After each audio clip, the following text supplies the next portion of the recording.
Hi everyone, আজ আমি তোমাদের সঙ্গে শেয়ার করছি ডিম ও পাউরুটি দিয়ে দারুণ একটি স্ন্যাক্স রেসিপি। এটা বাচ্চাদের স্কুলের টিফিনে সকালে কিংবা বিকেলে যে কোনো সময়ে তোমরা খেতে পারো। দারুণ একটি হেলদি টিফিন, আশা করছি খুব ভালো লাগবে। ভালো লাগলে অবশ্যই একটা লাইক দিয়ে কমেন্ট করে জানাবেন। তাহলে দেরি না করে ঝটপট দেখে নেওয়া যাক আজকের এই রেসিপি। একটা বাটি নিয়ে নিয়েছি, এখানে আগে থেকে একটা ডিম সিদ্ধ করে নিয়েছি। ডিমটা গ্রেট করে নেব। একটা গ্রেটারের সাহায্যে এইভাবে ডিমটা গ্রেট করে নিলে ভালো হয়। আর চাইলে কিন্তু তোমরা হাত দিয়ে ম্যাশ করে নিতে পারো। আমার ডিমটা গ্রেট করা হয়ে গেল।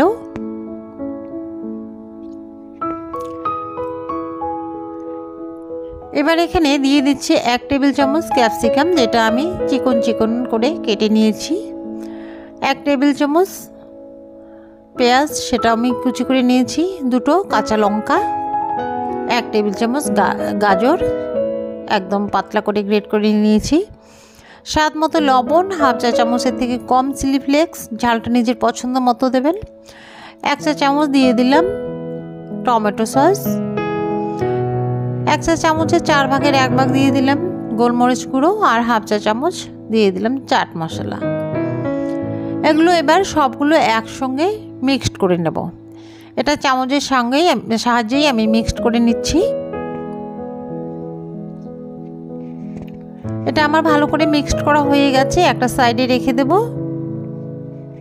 এবার আরেকটা বাটি নিয়েছি, এখানে একটা ডিম ভেঙে নেব। ডিমটার মধ্যে সামান্য একটু লবণ দিয়ে ফেটিয়ে নেব। ডিমটা ভালো করে ফেটিয়ে নিতে হবে। এবারে আমি এখানে কিছু ব্রাউন ব্রেড নিয়েছি, তোমরা চাইলে যে কোনো ব্রেড দিয়ে করতে পারো।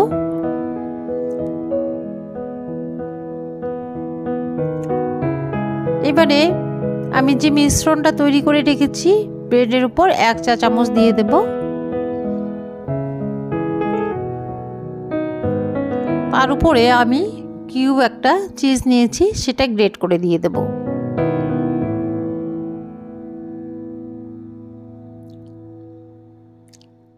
চিজটা আমার দেওয়া হয়ে গেল। 4-5টা যেটা ছড়িয়ে ছিটিয়ে আছে সেটা আমি ভালো করে দিয়ে দিচ্ছি।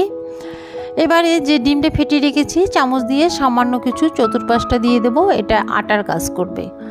যেহেতু আমি আরেকটা ব্রেড দিয়ে উপরে কভার করে দেব, এই জন্য আমি এই ডিমের ফেটানোটা দিয়ে দিলাম। এতে করে ব্রেডটা ভালো করে চিপকে যাবে, খুলে আসবে না। একটা গ্লাসের সাহায্যে এভাবে কেটে নিচ্ছি। তোমরা চাইলে কুকি কাটার বা যে কোনো দিয়েই কেটে নিতে পারো।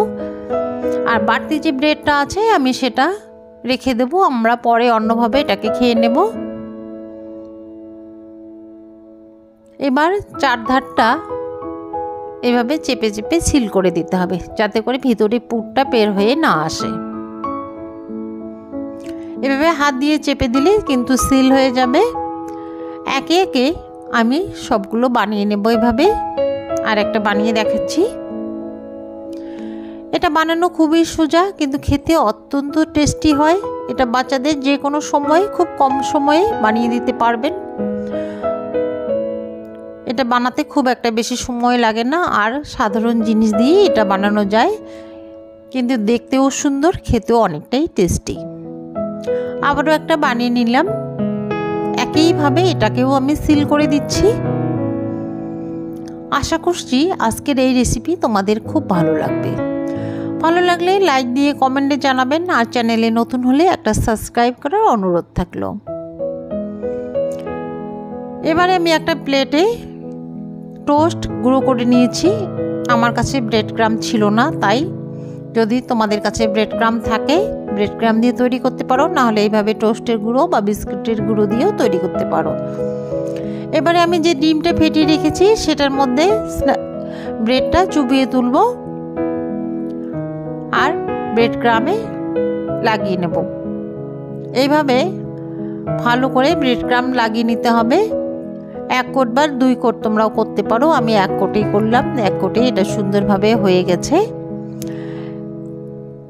একইভাবে সবগুলোই তৈরি করে নিতে হবে।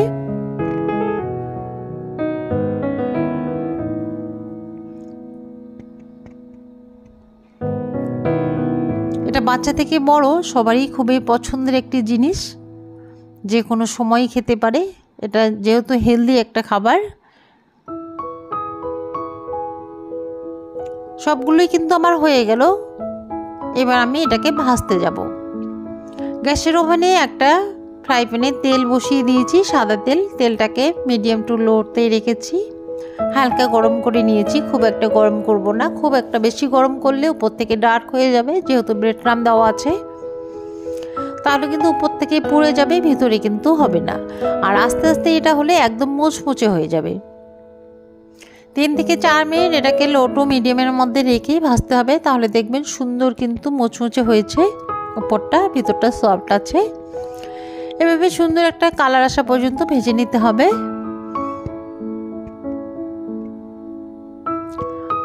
আমার কিন্তু স্ন্যাক্সগুলোর কালারটা খুব সুন্দর চলে এসেছে আর একদম ফুলে ফেপে উঠেছে। এটা কিন্তু হয়ে গেছে। এবার একটা ছাঁকনিতে নিয়ে তেলটা ছড়িয়ে উঠিয়ে নিচ্ছি। এটা কিন্তু একদম তেল চিটচিটে হয়নি, একদম শুকিয়ে গেছে, দেখতেই পাচ্ছ তোমরা। এটা খুব একটা তেল শুষে নেয় না। ভালো লাগলে বন্ধু আত্মীয়ের মধ্যে শেয়ার করে দেবেন, আর চ্যানেলটা সাবস্ক্রাইব করে পাশে থাকা বেল নোটিফিকেশনটি অল করে রাখবেন, যাতে করে আমি ভিডিও আপলোড করলে সর্বপ্রথম তোমাদের কাছে পৌঁছে যায়। একটা আমি এবার ভেঙে বা কেটে দেখাচ্ছি ভিতরটা কতটা সুন্দর আর উপরটা কতটা মুচমুচে।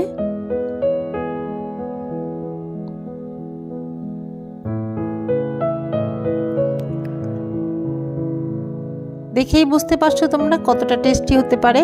আজ এ পর্যন্তই, দেখাবো অন্য আরেকটি নতুন রেসিপিতে। ভালো থাকবেন, সুস্থ থাকবেন, ধন্যবাদ।